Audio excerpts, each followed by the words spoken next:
Welcome students.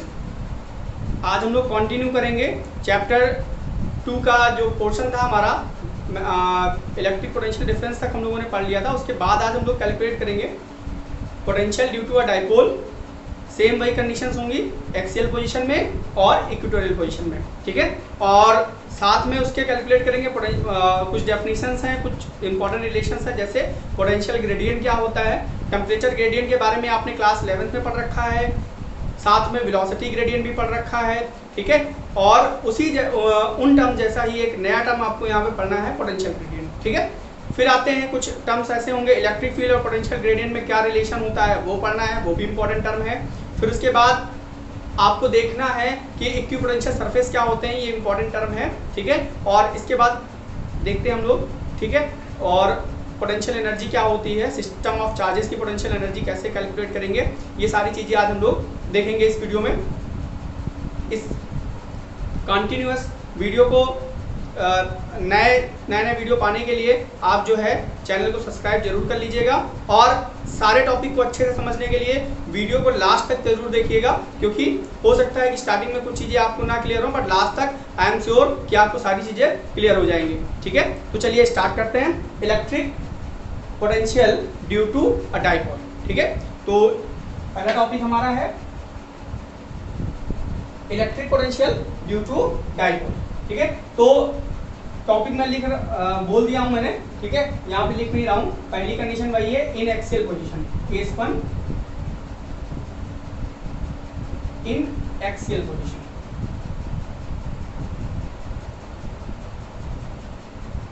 ठीक है।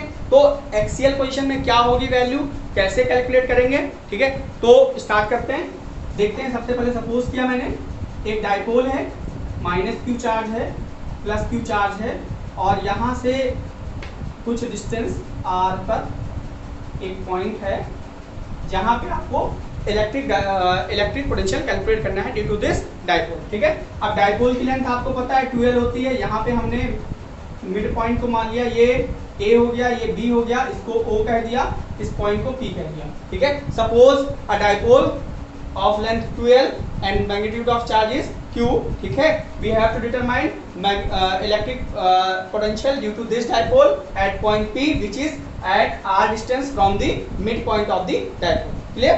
Now, अब यहाँ पे डायरेक्शन की बात तो करनी नहीं है। डायरेक्शन क्यों यूज नहीं होगा, क्योंकि इलेक्ट्रिक पोटेंशियल हमारी एक स्केलर क्वांटिटी है, ठीक है, जिसके बारे में हम लोगों ने पहले डिस्कस किया है, ठीक है। तो चलिए अब कैसे करेंगे, ठीक है। तो पहले इसकी वजह से निकालेंगे, माइनस क्यू चार्ज की वजह से, फिर प्लस क्यू चार्ज की वजह से, और दोनों को उठाकर ऐड कर देंगे। अलजेब्रिक सम करेंगे, वेक्टर सम नहीं करेंगे, ठीक है। अलजेब्रिक सम करने का मतलब है कि सिर्फ सिंपली विद साइन हम लोग को v1 और v2 माइनस क्यू चार्ज की वजह से और प्लस क्यू चार्ज की वजह से कैलकुलेट करेंगे, दोनों को उठा के ऐड कर देंगे। और पॉइंट चार्ज की वजह से जो इलेक्ट्रिक पोटेंशियल होता है उसके बारे में मैंने डिस्कशन किया हुआ है इसके पहले वाले वीडियो में, डिस्क्रिप्शन में आपको लिंक दे दिया जाएगा, ठीक है। चलिए, electric potential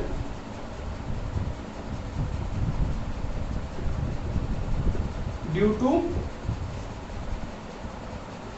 minus q charge,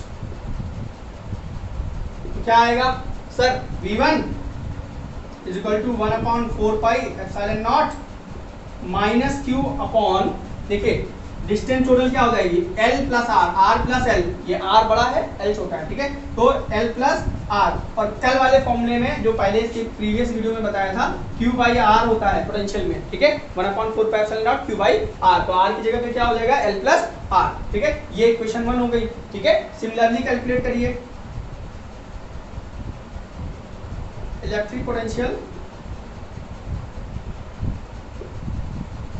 due to plus q charge, ठीक है। तो क्या मिलेगा, v2 is equal to 1/4 pi epsilon not q upon l plus, sorry r plus l लिखना चाहिए था मुझे, क्योंकि r बड़ा है यहाँ पे, और यहाँ पे भी r माइनस l, ठीक है, ठीक। तो पहले वाले में माइनस साइन यूज हुआ है क्योंकि यहाँ पे माइनस चार्ज है, दूसरे वाले में प्लस साइन यूज हुआ है क्योंकि यहाँ पे प्लस चार्ज है, ठीक है। तो चलिए टोटल पोटेंशियल निकालें एट पॉइंट P।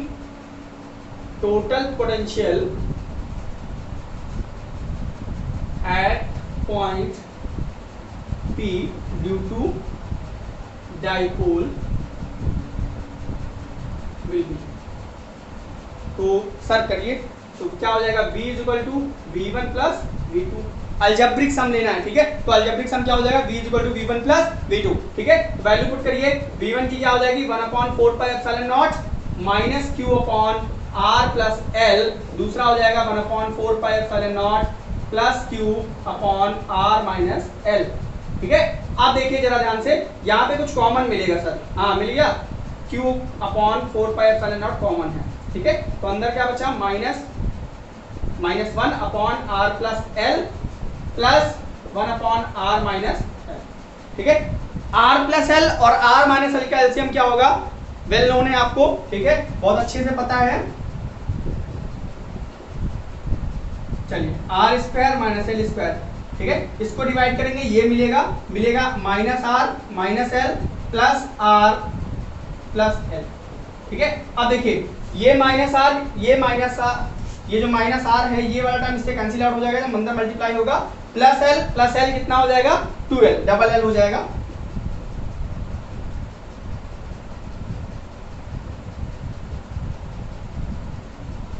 ठीक है। अब देखिए आपको नजर आ गया होगा कि क्या करना है, ये देखिए कुछ दिख रहा है आपको, क्या दिख रहा है, ये P दिख रहा है, ठीक है। P क्या है, dipole movement, electric dipole movement. तो सर इसको लिख दीजिए,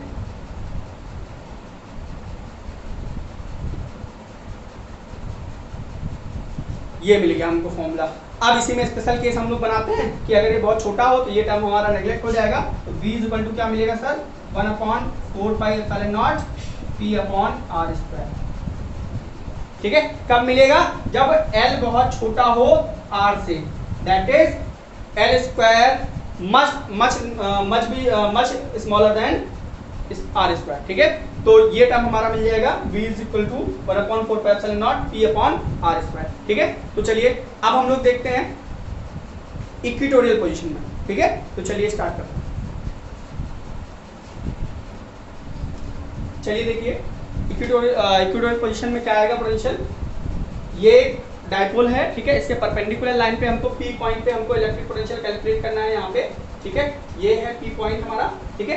अब देखिए माइनस Q चार्ज यहाँ पे, ये L डिस्टेंस हो गई, ये R हो गया, तो ये वाला जो हमारा हाइपोटेन्यूज है वो कितना हो जाएगा पाइथागोरस थ्योरम से, √L square plus R square या R square plus L square √में, ठीक है। अब दोनों तरफ सेम आएगा, ठीक है। अब यहाँ पे देखिए electric potential due to minus Q charge, V1 equal to क्या मिलेगा 1/4 पाई माइनस Q R की वैल्यू ये होगी हमारी, ठीक है, √R square plus L square. Similarly plus के लिए करेंगे तो सिर्फ प्लस का साइन चेंज होगा और दोनों सेम आएंगे। याद करिए जब इलेक्ट्रिक फील्ड निकाल रहे थे हम लोग, तो वहां पर भी एक ऐसा ही केस बन रहा था, वहां पे भी डिस्टेंस सेम आ रही थी। फर्क जो था वो क्या था, सिर्फ इतना ही फर्क था कि वहां पे हम लोग वेक्टर सम लेके चल रहे थे, यहाँ पे चूंकि स्केलर क्वांटिटीज हैं इसलिए हम लोग अलजेब्रिक सम लेके चलेंगे, और अलजेब्रिक सम के लिए हमने सिंपली ऐड कर दिया दोनों की वैल्यू उठा के, ठीक है। तो उठा के जब ऐड किया तो q/4 pi epsilon not common था, सर ले लिया बाहर, और माइनस का 1/√r square plus s square plus 1/√r square plus s square, ये और ये आपके कैंसिल आउट हो गए, और जीरो में किसी चीज का मल्टीप्लिकेशन होता है तो वो जीरो ही मिलता है, ठीक है। ये चीज याद रखिएगा, ठीक है। इसीलिए जीरो वाले लोगों जो जीरो थॉट रखते हो, जिनके पास किसी भी चीज की समझ ना हो, ठीक है, उनसे कभी भी मित्रता नहीं करनी चाहिए, ठीक है। या नेगेटिव थॉट वाले से तो बिल्कुल ही नहीं करनी चाहिए, क्योंकि वो प्लस हैं, आप अगर पॉजिटिव हैं और आप किसी नेगेटिव के साथ अगर फ्रेंडशिप कर रहे हैं तो वो आपको मल्टीप्लाई करके हमेशा मल्टीप्लाई, और वो क्या कर देगा, नेगेटिव कर देगा। आप उसे भले पॉजिटिव ना कर पाओ बट आप नेगेटिव कर सकता है, ठीक है, बट कोशिश जरूर करनी चाहिए। चलिए तो ये आपका हमको मिल गया v इज इक्वल टू 0। ये टर्म जो है हमको एक नए टर्म की तरफ ले जा रहा है, यहीं से उस टर्म को मैं उठा रहा हूं, ठीक है। क्यों, क्योंकि आपको इजीली समझ में आएगा कि वो टर्म क्या है, ठीक है। तो इस पॉइंट पे, इस लाइन पे जितने भी पॉइंट होंगे, ठीक है, वो क्या करेंगे, इस सब पे पोटेंशियल जो होगा वो 0 आएगा, ठीक है। तो क्या आएगा 0, मींस यहां से यहां तक अगर 2 पॉइंट हैं, इस लाइन पे कहीं पे भी चार्ज को ले जाया जाएगा तो उसके लिए कोई वर्क डन नहीं करना पड़ेगा। तो ये नोट दे रहा हूं मैं आपको 2000 का, संभाल के रखिएगा, क्या है, एमसीक्यू में काम आएगा। Minus Q charge plus Q charge, यहां से इक्वेटोरियल लाइन पे, डाइपोल के इक्वेटोरियल लाइन पे चार्ज को मूव कराने में नो वर्क डन होता है। मैं इसको लिख लीजिएगा, there will be no work done in moving charge in equatorial line, ठीक है। इक्वेटोरियल लाइन में चार्ज को मूव कराने के लिए कोई वर्क डन नहीं होता है, ठीक है, ये चीज याद रखिएगा। अब एक टर्म और होता है, उसका डेरिवेशन मैं नहीं ले रहा हूं, ठीक है, because most of the books में आपको दिया होगा, बट मैं टेकअप नहीं कर रहा हूं कि नया सिलेबस में आई थिंक नहीं है, ठीक है, तो इसलिए हम केवल इसके बारे में डिस्कशन करेंगे कि अगर किसी पॉइंट पे मान लो यही पॉइंट जो है एनी पॉइंट हो जाए,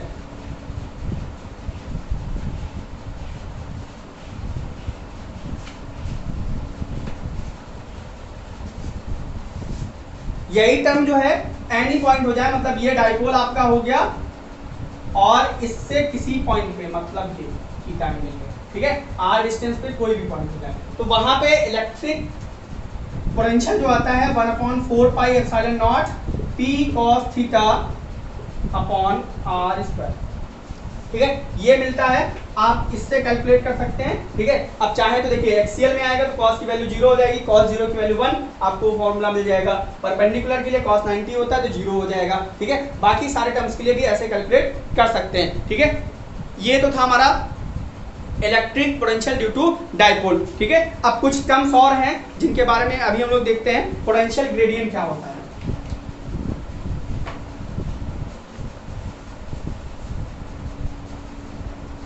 पोटेंशियल ग्रेडियंट, ठीक है। ग्रेडियंट वर्ड आपने पहले से भी पढ़ रखा है, क्या था वो gradient word?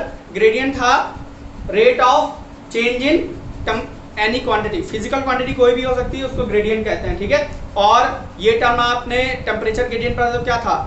Change in temperature of a body with respect to its length और डिस्टेंस, ठीक है। θ2 माइनस θ1 अपॉन L या T1 minus T2 upon L, ऐसा कुछ पढ़ा था आप लोगों ने, ठीक है। तो सेम वही चीज यहाँ पे भी आने वाली है पोटेंशियल ग्रेडियंट में।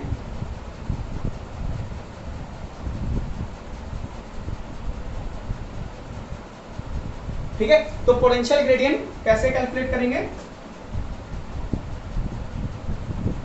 ये एक पॉइंट है, एक पॉइंट ये है, दोनों पॉइंट के बीच का जो पोटेंशियल का डिफरेंस है, ठीक है, मान लेते हैं dv है, ये पॉइंट के बीच का, और ये डिस्टेंस जो है वो dr है, बहुत छोटे डिस्टेंस के लिए कैलकुलेट करना है, ठीक है। तो rate of change in potential with respect to distance is called potential gradient. अब यहाँ से चार्ज को उठा के यहाँ ले जाएंगे तो उसके लिए वर्क डन होगा, मतलब पोटेंशियल डिफरेंस होगा, और पर यूनिट पोटेंशियल में जो चेंज हो रहा है, मतलब इस पॉइंट का पोटेंशियल अलग है, इस पॉइंट का अलग है, इस पॉइंट का अलग है। अगर मल्टीपल पॉइंट्स में डिवाइड कर दें, जरा ध्यान से समझिएगा, इसको अगर हम मल्टीपल पॉइंट्स में डिवाइड कर दें तो हर जगह का पोटेंशियल अलग अलग होगा। क्यों? क्योंकि अगर मान लो कोई चार्ज सिस्टम है तो उसकी वजह से डिस्टेंसेज जो होंगी वो अलग अलग होंगी, तो पर यूनिट डिस्टेंस जो पोटेंशियल में चेंज होता है उसको हम लोग बोलते हैं पोटेंशियल ग्रेडियंट, ठीक है। ये चीज आपको याद रखनी है, और इसकी यूनिट क्या होगी? वोल्ट मीटर, वोल्ट पर मीटर, ठीक है। तो ये आपका हो गया पोटेंशियल ग्रेडियंट, ठीक है। अब पोटेंशियल ग्रेडियंट टर्म यूज क्यों हुआ? एक्चुअली में पोटेंशियल को हम लोग रिलेट करने जा रहे हैं इलेक्ट्रिक फील्ड इंटेंसिटी से, ठीक है। मतलब एक स्केलर क्वांटिटी को रिलेट करने जा रहे हैं एक वेक्टर क्वांटिटी से, ठीक है। तो स्केलर को जब वेक्टर से रिलेट करने जा रहे हैं तो हमको कुछ ज्यादा ही ध्यान रखना पड़ेगा, कुछ थोड़ा सा मेहनत करनी पड़ेगी। तो चलिए स्टार्ट करते हैं, बहुत बड़ी बात नहीं है। रिलेशन बिटवीन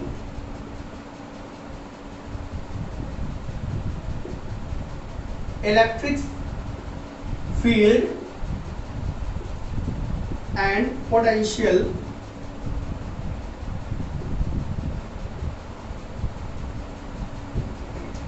ठीक है।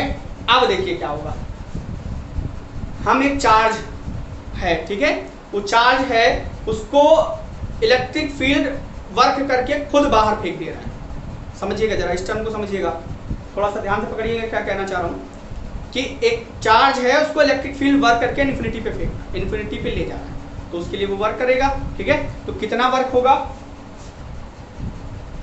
अगर स्मॉल डिस्टेंस के लिए बात करें तो FDR होगा, यहाँ पे वर्क डन इन डिस्प्लेसिंग, ठीक है, small charge in the direction of electric field, ठीक है। ये टर्म आपको लिखना है, ठीक है।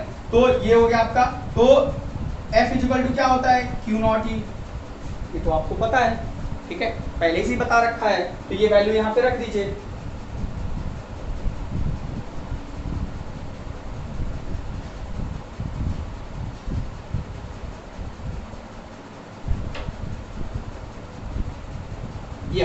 ठीक है। अब देखिए जब उसको दूर ले जा रहा है, इन्फिनिटी पे ले जा रहा है, ठीक है, तो उसकी जो पोटेंशियल एनर्जी है वो डिक्रीज होगी, ठीक है। वर्क हम चार्ज पे कर रहे हैं, मतलब हमें वर्क जो है अपने आप मिल रहा है, हम नहीं कर रहे हैं, तो वर्क वहाँ पे क्या होगा, अब वहाँ पे ध्यान रखना है कि एक्सटर्नल कुछ एनर्जी दी नहीं जा रही, तो बाहर से जो इलेक्ट्रिक फील्ड है वो खुद वर्क कर रहा है, तो उस केस में इलेक्ट्रिक पोटेंशियल एनर्जी जो होगी वो पोटेंशियल एनर्जी जो होगी वो डिक्रीज करेगी। तो डी यू जो होगा माइनस का डी डब्ल्यू होगा, ठीक है, और d u is equal to minus का डी डब्ल्यू माइनस का क्यू नॉट डी, ठीक है। अब सेम ये जब चार्ज इसके अपॉन में जाएगा, d u upon d q not is equal to minus का ई डी आर, ठीक है। अब ये यू है, आपका ध्यान रखिएगा, यू है, ठीक है। अब पोटेंशियल एनर्जी या वर्क डन, ठीक है, वर्क डन अपॉन चार्ज, ठीक है, वर्क डन अपॉन चार्ज होता है आपका वी होता है, वी इज इक्वल टू डब्ल्यू बाई क्यू नॉट पढ़ा है, ठीक है। यहाँ पे पोटेंशियल एनर्जी एक तरीके का वर्क डन ही होता है, ठीक है। तो d u upon q not, अब अगर इसको हम डिफरेंशिएट कर दे तो d v is equal to d डब्ल्यू, इस तरीके से मिल जाएगा। तो यहाँ पे केस में क्या हो जाएगा, d v is equal to minus का ई डी आर, ये वैल्यू हमने उठा के यहाँ पे रख दी, ठीक है। अब क्या मिलेगा जरा देखिए, E is equal to minus का d V upon d are,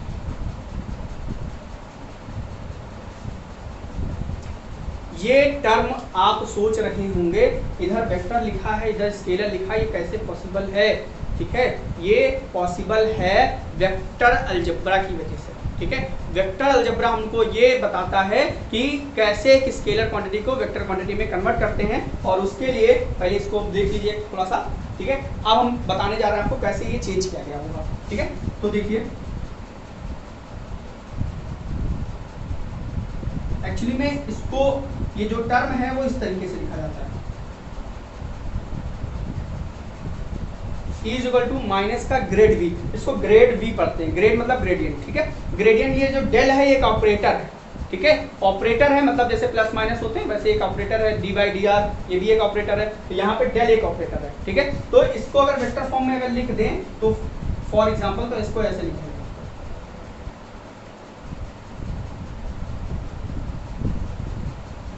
ठीक है। बट स्टैंडर्ड जो तरीका है वो ये है, E is equal to e vector is equal to grad V, यहाँ पे अपने आप वेक्टर छुपा होता है। ये जो डेल ऑपरेटर है, ठीक है, इस डेल ऑपरेटर का मतलब क्या होता है जरा इसको भी समझ लीजिएगा, आपको कंपटीशन के क्वेश्चंस में काम आएगा, ठीक है। कंपटीशन के क्वेश्चंस में आपको बहुत काम आने वाला है। तो ये ग्रेड V, ग्रेड का मतलब होता है del by del x i cap j cap del by del y plus k cap del by del z, ठीक है।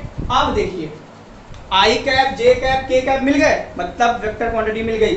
अब जब इसको ऑपरेट करेंगे, इसमें v से मल्टीप्लाई करेंगे, तो grad v is equal to मिलेगा i cap del by del x of v j cap del by del y of v k cap del by del z of v। मतलब ये del है, इसको बोलते हैं partial differentiation, ठीक है। क्या बोलते हैं, पार्शियल डिफरेंशिएशन, मतलब अगर x के रिस्पेक्ट में करेंगे तो सिर्फ x वेरिएबल होगा, बाकी सब जो होंगे हमारे वो क्या होंगे, कांस्टेंट होंगे, उनको एज अ कांस्टेंट बाहर रख लेंगे, ठीक है। मैथ्स वाले स्टूडेंट डिफरेंशिएशन पढ़ रहे होंगे, और जो बायो के स्टूडेंट थे उन्होंने भी पढ़ा होगा 11th में थोड़ा सा, ठीक है। तो मतलब x के जो टर्म होंगे उन्हीं को डिफरेंशिएट करेंगे, बाकी सबको बाहर रख देंगे, ठीक है। इस तरीके से देखिए यहाँ पे i j k के टर्म्स हमको मिल गए, दैट इज ये वेक्टर क्वांटिटी में कन्वर्ट हो गया, ठीक है। तो ये टर्म आपको बहुत इंपॉर्टेंट है, ठीक है, इसको याद रखिएगा, इसकी हेल्प से हम लोग बहुत सारी चीजें करेंगे, ठीक है। एक चीज तो ये हो गई। अब इसी को अगर हम, ये तो डिफरेंशिएशन फॉर्म में था,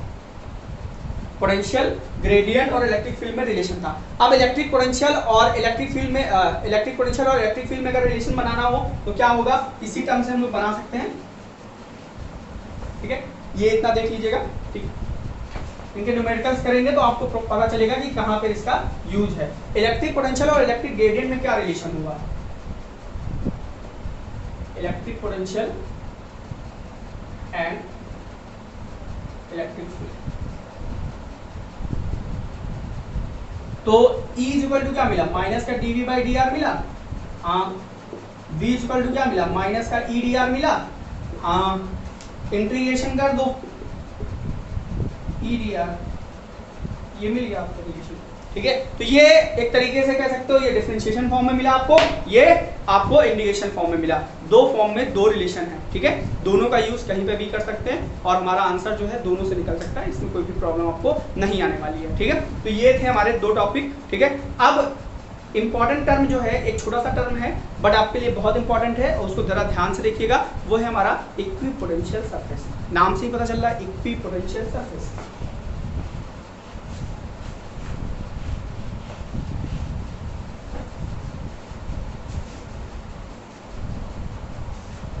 इक्विपोटेंशियल सरफेस, इक्वी मतलब इक्वल, पोटेंशियल आपको पता है सरफेस, जो भी कोई भी सरफेस हो सकता है। ये मान ये डस्टर है, इसका ये सरफेस है, ठीक है। ये इसके जितने भी पॉइंट हैं 1 2 3 4 5 6 7 8 9 10 11 12 13 14 जितने भी हैं इन्फिनिटी तक, सारे पॉइंट्स अगर एक जैसा पोटेंशियल कैरी करें, मतलब सारे पॉइंट पे पोटेंशियल हमको इक्वल मिले, तो क्या होगा, इस सरफेस को हम लोग बोलेंगे इक्विपोटेंशियल सरफेस, ठीक है। तो इक्विपोटेंशियल सरफेस मैं लिख देता हूं,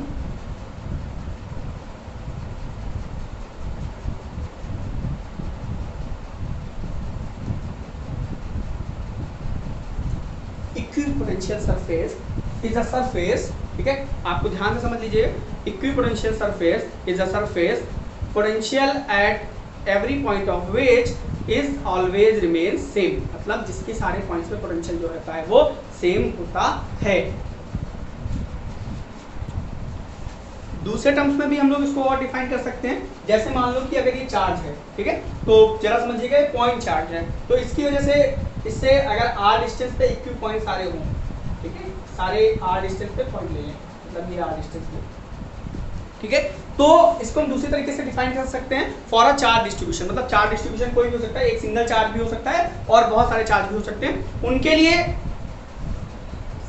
इक्वी डिस्टेंस मतलब सारे पॉइंट्स, ठीक है, ऐसे पॉइंट्स लोकस जहां पे पोटेंशियल जो हो वो सेम हो, उसको हम लोग कहते हैं इक्विपोटेंशियल सरफेस, ठीक है। तो क्या कह सकते हैं, for a charge distribution locus of all points having same potential, ठीक है, इज कॉल्ड इक्विपोटेंशियल सरफेस। मतलब सारे पॉइंट्स का लोकस जिनका पोटेंशियल सेम हो उसको हम लोग इक्विपोटेंशियल सरफेस कहेंगे। अब देखिए मैं छोटा सा एग्जांपल लिया हूं और बहुत आसान एग्जांपल है, जरा आप इसको ध्यान से देखिए।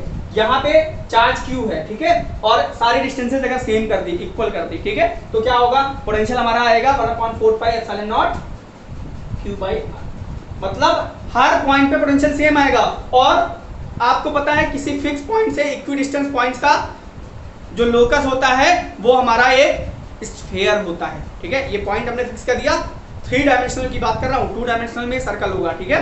एक पॉइंट फिक्स पॉइंट से सारे पॉइंट्स का जो लोकस होगा वो क्या होगा, आपका एक सर्कल होगा 2 डायमेंशनल में, बट 3 डायमेंशनल की बात करें तो हर डायमेंशन में आपको सारे पॉइंट मिलेंगे इक्वल और वो एक स्फीयर फॉर्म करेंगे, ठीक है। तो इक्विपोटेंशियल सरफेस समझ में आ गया होगा। डेफिनेशन मैं फिर रिपीट कर देता हूँ, for a given charge distribution locus of all points having same potential is called equipotential surface, या आप कह सकते हो the surface which have equal potential at every point is called equipotential surface, ठीक है। तो स्फेरिकल के लिए मैंने बताया ना, पॉइंट चार्ज डिस्ट्रीब्यूशन के लिए स्फेरिकल आया है, ठीक है, और इसी तरीके से अगर लाइन चार्ज डिस्ट्रीब्यूशन कर दें सर, ठीक है, इधर ही बना देता हूँ, ये लाइन चार्ज, तो इससे ये लाइन चार्ज है ना, प्लस प्लस प्लस प्लस ऐसे, ठीक है। तो r डिस्टेंस पे इधर भी, r डिस्टेंस पे इधर भी, तो दोनों तरफ जब हम लोग कैलकुलेट करेंगे तो देखेंगे कि एक हमको सिलिंड्रिकल सरफेस मिलेगा।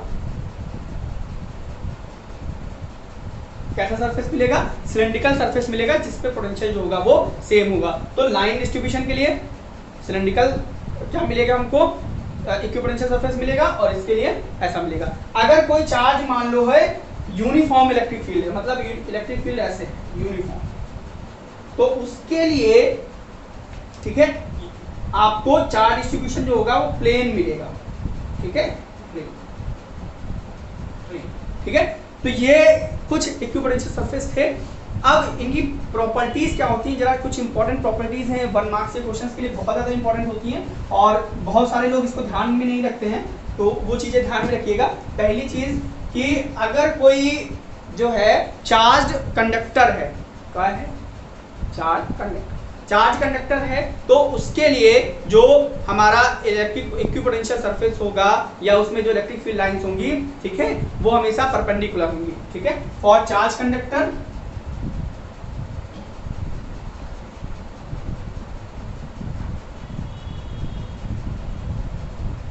इलेक्ट्रिक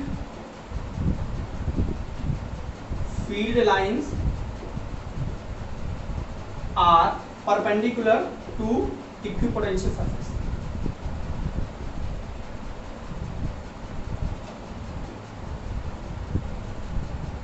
ठीक है, तो पहला पॉइंट तो समझ में आ गया होगा। दूसरा पॉइंट भी ऐसे ही है कि जो E है, E वेक्टर, ठीक है, हमेशा इक्विपोटेंशियल सरफेस के परपेंडिकुलर होता है। ये सेम वही चीज है, आप उसको चीज को ध्यान में रखिएगा, ठीक है। तो ये दो टर्म थे। उसके बाद अगर हम बात करें वर्क डन की, ठीक है, क्योंकि पॉइंट्स पे पोटेंशियल सेम है, ठीक है, तो पोटेंशियल डिफरेंस जीरो हो जाएगा। For equipotential surface potential difference will be zero. Potential difference अगर जीरो है तो सर W इक्वल टू क्या होगा, Q into delta v, delta v equal to W by q. तो ये जीरो हो जाएगा, मतलब इक्विपोटेंशियल सरफेस में अगर किसी चार्ज को मूव कराते हैं तो उसके लिए कोई भी वर्क डन नहीं होगा। ये चीज को नोट कर लीजिएगा जरा, मैं बोल देता हूँ एक बार, ठीक है। फॉर इक्विपोटेंशियल सरफेस, ठीक है, या in equipotential surface work done in moving charge from one point to another point is equal to the zero. ये कुछ पॉइंट्स हुए, ठीक है। एक इंपॉर्टेंट पॉइंट्स है, जो दो इक्विपोटेंशियल सरफेस कभी एक दूसरे को कट नहीं करेंगे। बात वही हो गई भाई, इलेक्ट्रिक एक इसके परपेंडिकुलर, ठीक है, दूसरा सरफेस मान लो है, ये सरफेस है, ठीक है, और दूसरा सरफेस ये है, इसमें परपेंडिकुलर, दोनों कट करेंगे तो इलेक्ट्रिक फील्ड लाइंस कट कर जाएंगी। इसका मतलब क्या है, इलेक्ट्रिक फील्ड लाइंस कभी एक दूसरे को कट नहीं करती हैं। उसका रीजन सेम पहले बता रखा है, तो वही रीजन यहाँ पे भी होगा कि इलेक्ट्रिक फील्ड लाइंस अगर कट करेंगी तो दो डायरेक्शन हो जाएंगी इसकी इलेक्ट्रिक फील्ड की, जो पॉसिबल नहीं है। तो ये सारी चीजें आपको ध्यान में रखनी है, और नेक्स्ट वीडियो में हम लोग कुछ और करेंगे, ठीक है। और होप आपको समझ में आ गया होगा, इसीलिए मैं कहता हूँ कि वीडियो को एंड से लेके, स्टार्टिंग से लेके एंड तक जरूर देखिए। अगर आपको समझ में आ गया है, आपको अच्छा लगा, ठीक है, आप अपने फ्रेंड्स को शेयर करिए, ठीक है, और चैनल को सब्सक्राइब करना जरूर करिए, उसको भूलिए मत, क्योंकि इससे आपको पता चलेगा कि नया वीडियो का अपलोड किया गया है, ठीक है। Thank you.